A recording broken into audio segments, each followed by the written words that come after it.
और खबरों की शुरुआत करेंगे इस वक्त की अहम खबर के साथ। अमृतपाल सिंह को आखिरकार पंजाब पुलिस ने गिरफ्तार कर लिया। पुलिस ने अमृतपाल सिंह को पंजाब के मोगा से गिरफ्तार किया।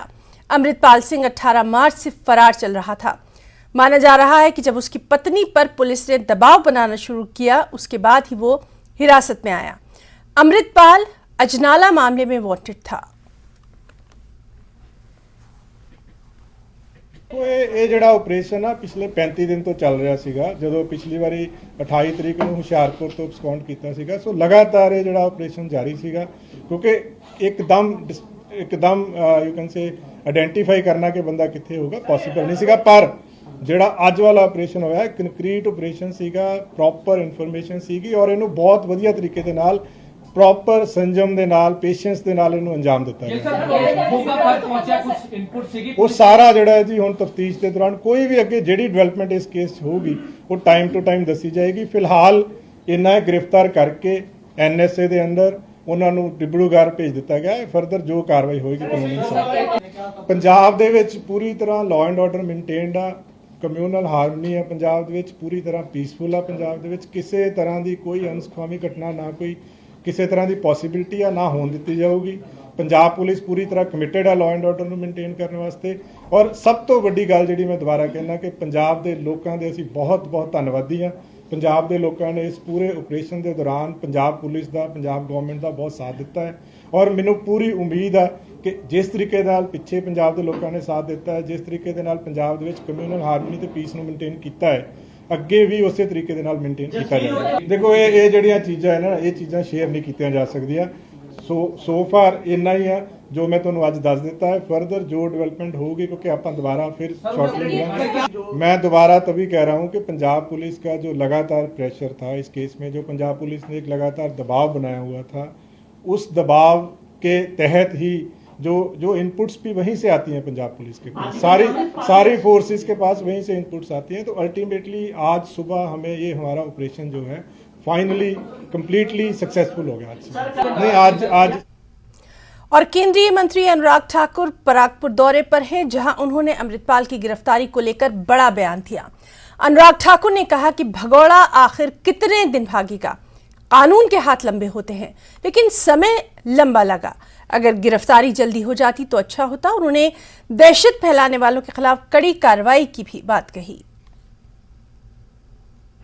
कि भगौड़ा कितनी देर तक भाग सकता है। कानून के हाथ लंबे होते हैं और दहशत फैलाने वाले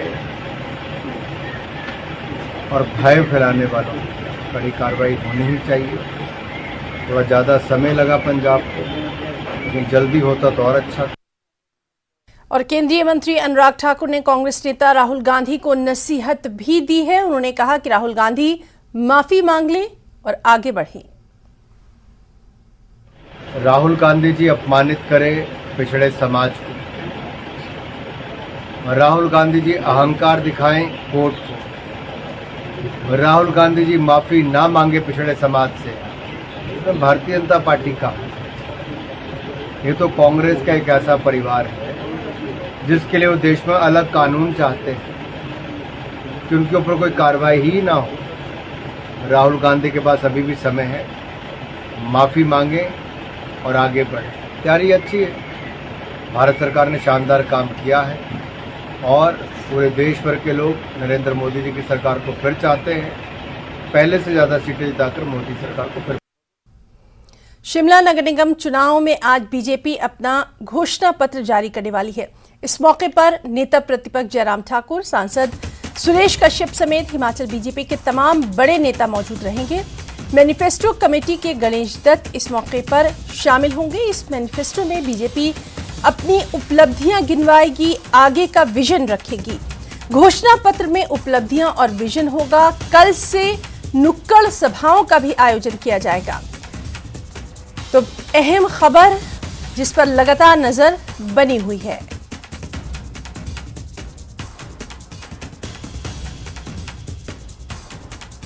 और बीजेपी ने शिमला चुनाव को लेकर अपनी पूरी ताकत झोंक दी है, रणनीति तैयार कर ली है। जल्दी उसके बड़े नेता प्रचार के मैदान में दिखाई देंगे।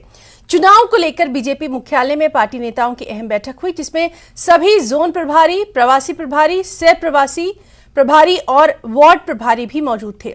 बैठक में प्रभारियों के कई तरह के टिप्स दिए गए। इस बैठक में नेता प्रतिपक्ष जयराम ठाकुर, बीजेपी के राष्ट्रीय उपाध्यक्ष सौदान सिंह, शिमला नगर निगम चुनाव के प्रभारी श्रीकांत शर्मा, पूर्व मंत्री सुखराम चौधरी सहित कई बड़े नेता मौजूद रहे।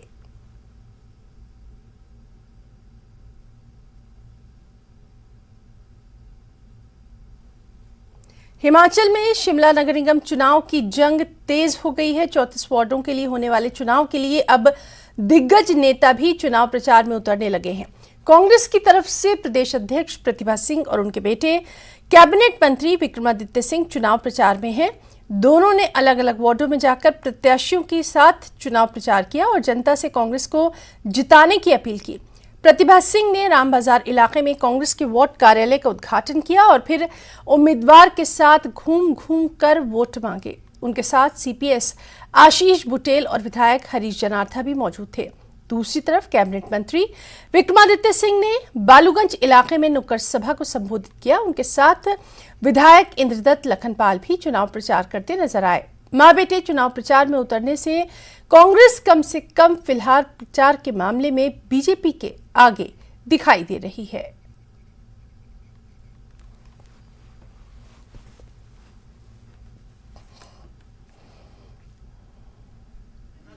देखिए, आप जानते हैं कि हर चुनाव महत्वपूर्ण होता है, तो हमने हर एक चुनाव को बड़ा सीरियसली लिया है। पिछले विधानसभा में भी हम जब चुनाव में उतरे थे तो बहुत सी चुनौतियां हमारे सामने थी, पर उसके बावजूद हमने विजय हासिल की है। उसी तरह कॉरपोरेशन के इलेक्शन में भी आज हम जनता के दरबार में आए हैं, जनता से फरियाद करने आए हैं कि हमारी सरकार है, कांग्रेस की सरकार है, आप लोग कांग्रेस को समर्थन देंगे और जो भी संभव हो सकेगा उसमें हम भरसक प्रयास करेंगे उन कामों को आगे बढ़ाने की और करने की।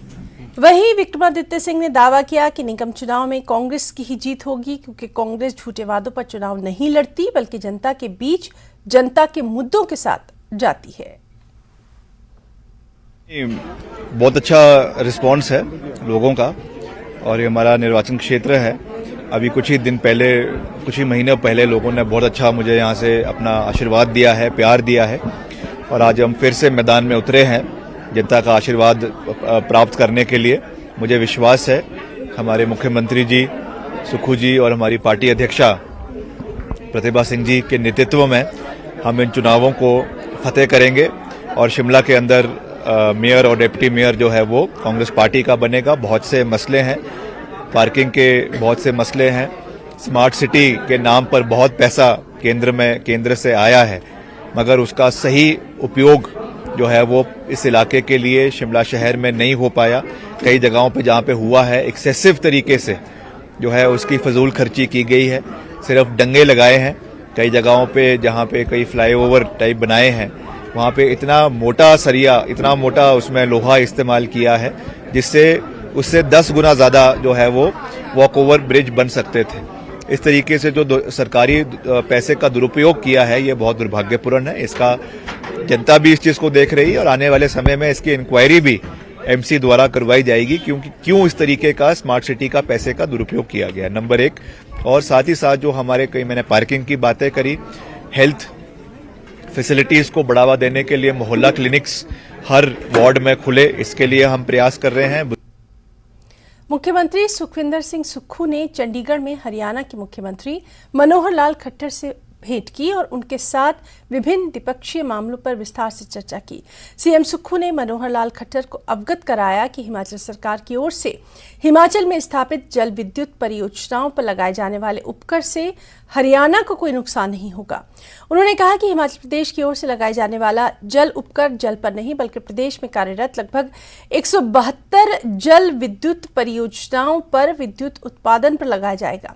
वहीं हरियाणा के सीएम ने कहा कि पड़ोसी राज्य हिमाचल है जिनसे पानी और अन्य विषयों पर चर्चा हुई है। साथ ही रेणुका डैम और वाटर सेस को लेकर भी चर्चा हुई।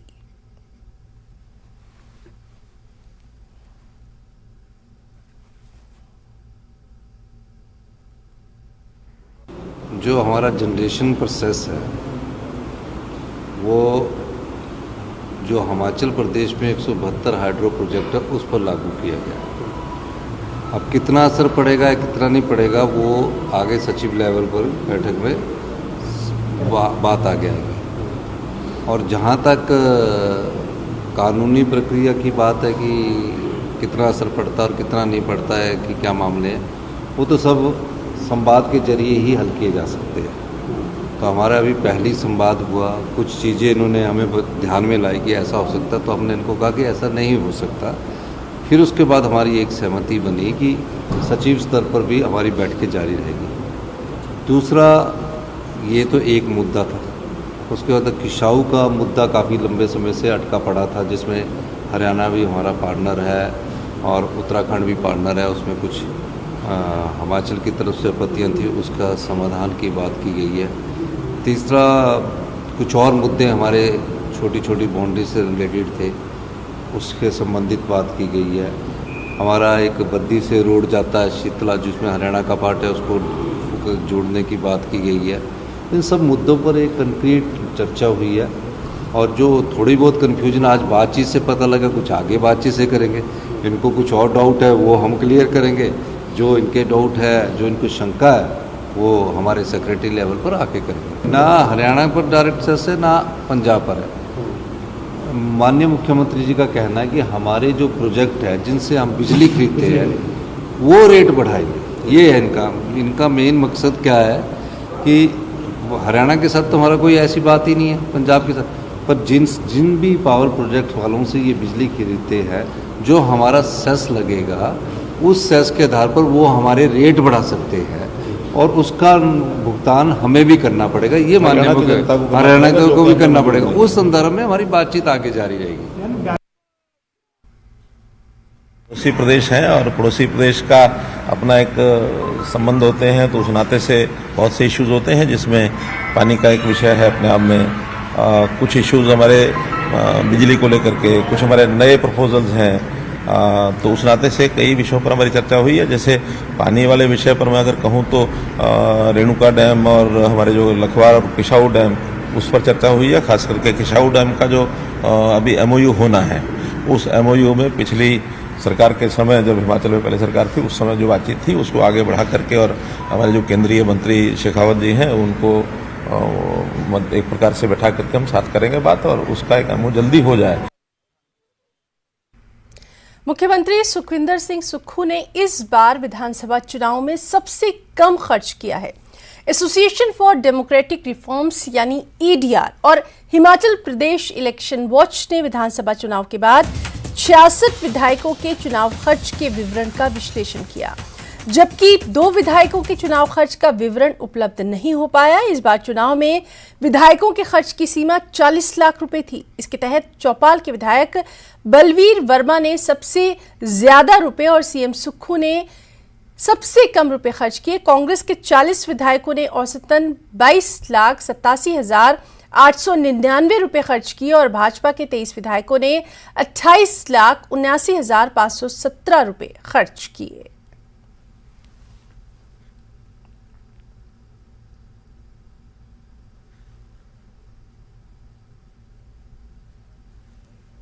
खबरों में रुकना चाहेंगे एक छोटी सी ब्रेक के लिए।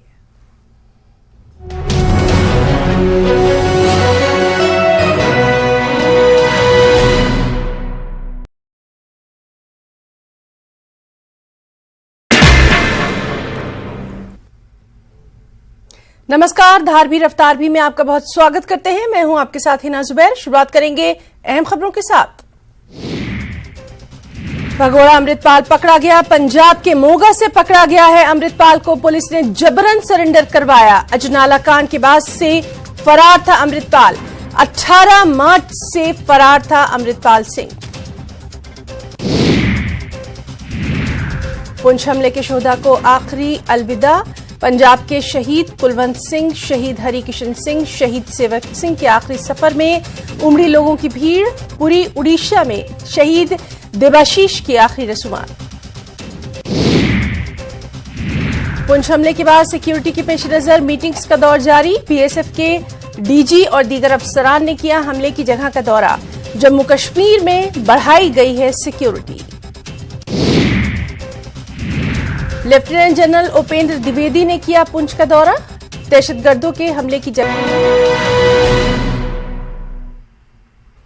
और ब्रेक के बाद खबरों में आगे बढ़ेंगे। नाहन के पावटा साहिब में केंद्रीय जल शक्ति मंत्री गजेंद्र सिंह शेखावत पहुंचे। उन्होंने यहां यमुना घाट उत्सव 2023 में बतौर मुख्य अतिथि हिस्सा लिया। इसके साथ ही जल शक्ति मंत्री ने यहां गोविंद घाट पाविंटा साहिब के नवीनीकरण एवं सौंदर्यकरण कार्य का शिलान्यास किया। इस दौरान केंद्रीय मंत्री ने कहा कि जल शक्ति मंत्रालय ने मिशन नमामि गंगे के तहत एक टीम यहां भेजी थी, जिसने यहां विकास को लेकर एक प्री फिजिबिलिटी रिपोर्ट तैयार की है, जिसके अनुसार यहां कई विकास कार्य किए जाएंगे। उन्होंने कहा कि घाट के सौंदर्यकरण के लिए करीब 65 करोड़ की डीपीआर तैयार की जा रही है। अगले 3 महीने के भीतर ये डीपीआर बनकर तैयार हो जाएगी। उन्होंने कहा कि डीपीआर तैयार होने के बाद हिमाचल सरकार के सहयोग से यहां विकास कार्यों का शुभारंभ होगा और एक नए युग का सूत्रपात होगा।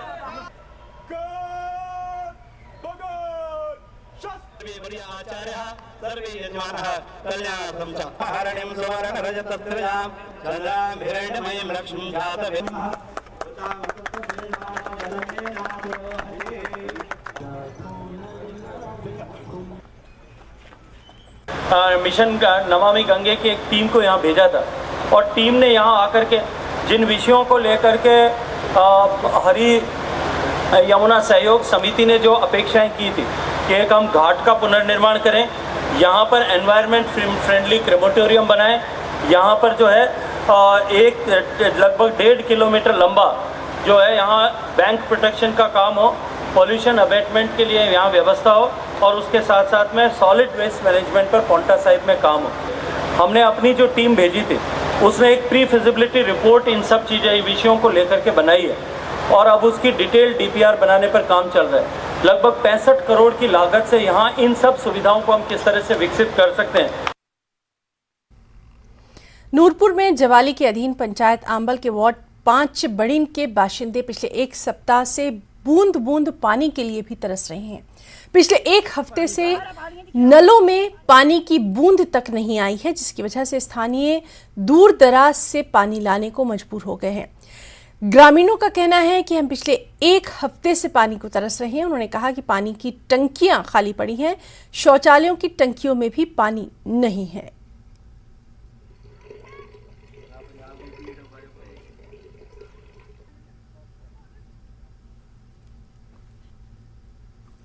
नाहन में संत निरंकारी चैरिटेबल फाउंडेशन की ओर से जिला मुख्यालय नाहन में एक विशाल रक्तदान शिविर का आयोजन किया गया, जिसमें बड़ी संख्या में रक्तदान किया गया। कार्यक्रम में डीसी सिरमौर रामकुमार गौतम विशेष रूप से मौजूद रहे। इस दौरान डीसी रामकुमार गौतम ने कहा कि रक्तदान मानवता की एक बहुत बड़ी सेवा है, जिसे महादान भी कहा जाता है और संत निरंकारी चैरिटेबल फाउंडेशन ने लगातार रक्तदान शिविर का आयोजन किया है।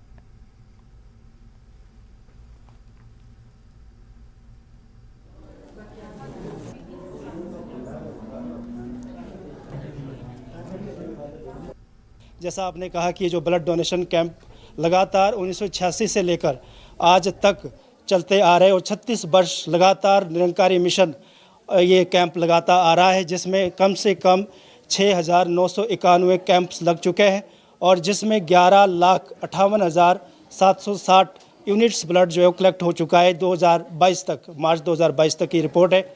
और इसी तरह से ये ब्लड डोनेशन कैंप जो नाहन में लग रहा है, ये 8वां रक्तदान शिविर हर साल यहाँ पर लगता है। संत निरंकारी मिशन नाहन के द्वारा जो है यहाँ पर चौहान के बाग में जो इनका जहाँ आश्रम है वहाँ पे किया गया और जैसा कि इन्होंने बताया कि 1986 से ब्लड डोनेशन का जो है वो आयोजन कर रहे हैं और लगभग 12 लाख यूनिट जो आज तक इन्होंने इकट्ठे करके लोगों को दिए।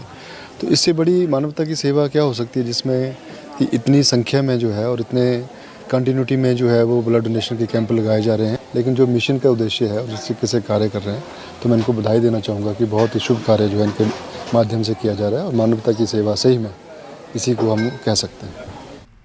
नाहन में गर्मी शुरू होते ही प्रदेश में आगजनी की संभावनाएं बढ़ने लगती हैं और ऐसे में वन विभाग की ओर से लोगों से सहयोग की अपील की जा रही है ताकि वनों को आग से बचाया जा सके और जिले के कई स्थानों पर आगजनी की घटनाएं सामने आ चुकी है। डीएफओ हेडक्वार्टर रामपाल सिंह ने कहा कि फायर सीजन के दौरान विभाग की ओर से लोगों से सहयोग की अपील की जा रही है। उन्होंने कहा कि लोगों से खासकर घास काटने वालों में आग न लगाने की अपील की जा रही है, क्योंकि इससे अक्सर आग जंगलों में पहुंच जाती है। उन्होंने कहा कि जंगल से 100 मीटर दायरे में कोई आग लगाता है तो ऐसे लोगों के खिलाफ कार्रवाई भी की जाएगी।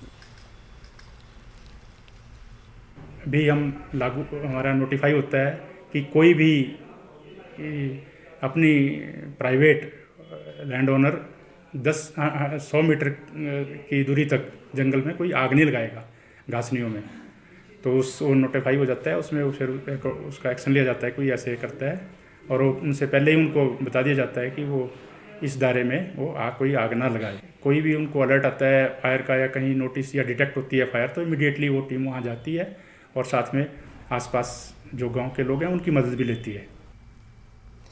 चीड़ की जो पत्तियां जंगलों की आग का मुख्य कारण बनती हैं, उन्हीं पत्तियों का कुछ इतनी खूबसूरती से इस्तेमाल किया जा रहा है कि जंगल भी बच जा रहे हैं और आमदनी हो रही है सो अलग। JICA Japan international corporation agency परियोजना के तहत पंडीवन मंडल में विभिन्न स्वयं सहायता समूहों का गठन करके ग्रामीण महिलाओं को आत्मनिर्भर बनाया जा रहा है। उन्हें स्वयं रोजगार के साथ जोड़ने के तहत जंगलों में गिरी चीड़ की पत्तियों से तरह तरह की खूबसूरत चीज़ें बनाना सिखाया गया है, जिससे न केवल चीड़ की पत्तियों का इस्तेमाल बेहतरीन तौर पर किया जा रहा है, बल्कि उनसे बेहद खूबसूरत चीज़ें बनाकर आमदनी भी हासिल की जा रही है। इसमें खूबसूरत छोटी टोकरियाँ, flower pot, chapati box, pen stand, coaster set और फ्रूट ट्रे वगैरह शामिल हैं।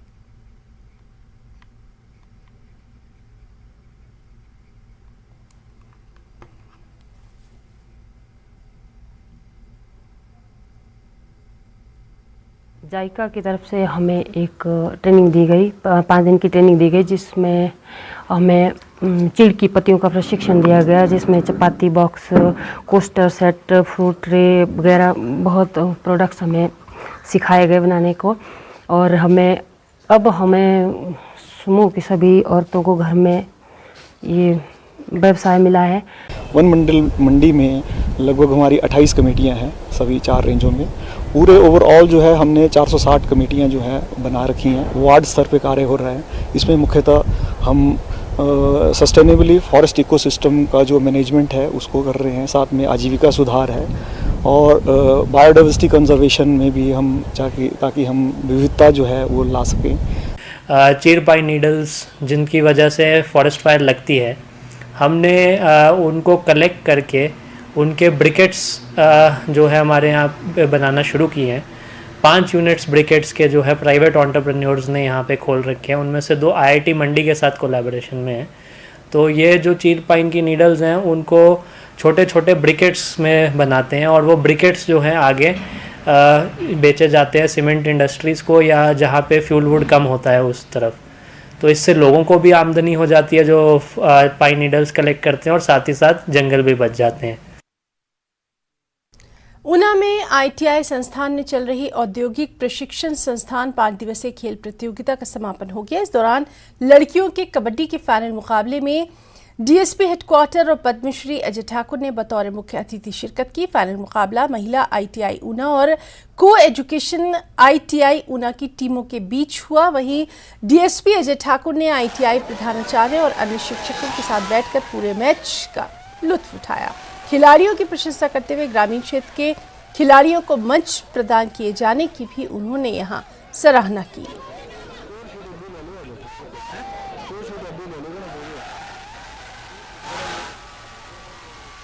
सबसे पहले तो मैं थैंक यू करना चाहूँगा प्रिंसिपल साहब का, जिन्होंने मुझे यहाँ पे इनवाइट किया है, क्योंकि मैं खुद स्पोर्ट्स के बेस पे यहाँ तक पहुँचा हूँ। और मेरी प्रिंसिपल साहब से बात हो रही थी कि ये 6ठा इनका जो टूर्नामेंट एक करवाया जा रहा है, प्राइवेट और सरकारी जो हमारे ITIs है उनका ये मुकाबला हो रहा है। काफ़ी अच्छा लग रहा है, युवाओं में बड़ा जोश है। देखिए मैं पहले ही बोलता हूँ कि जो खिलाड़ी होता है उससे लाइफ में डिसिप्लिन बहुत ज़्यादा आता है। जो खिलाड़ी होते हैं, आप देखेंगे अभी लड़कियों का मैच लगा था, इनकी जो फिजिक है और इनका जो बॉडी स्ट्रक्चर है वो देखने लायक है कि पता लगता है कि यार थोड़ा ये अच्छे लेवल के खिलाड़ी बन सकते हैं आगे आकर के। किन्नौर में राष्ट्रीय लोक अदालत 13 मई 2023 को आयोजित की जा रही है। राष्ट्रीय लोक अदालत के समक्ष सिविल केसेस, क्रिमिनल केसेस और बैंक के मामलों का निपटारा किया जाता है। वहीं लोक अदालत लोगों को अपने वाद विवाद के अत्यधिक मामले मध्यस्थता के माध्यम से निपटाने का अवसर देता है, जिससे समय और धन की बचत के साथ साथ समाज में आपसी भाईचारा भी बना रहे।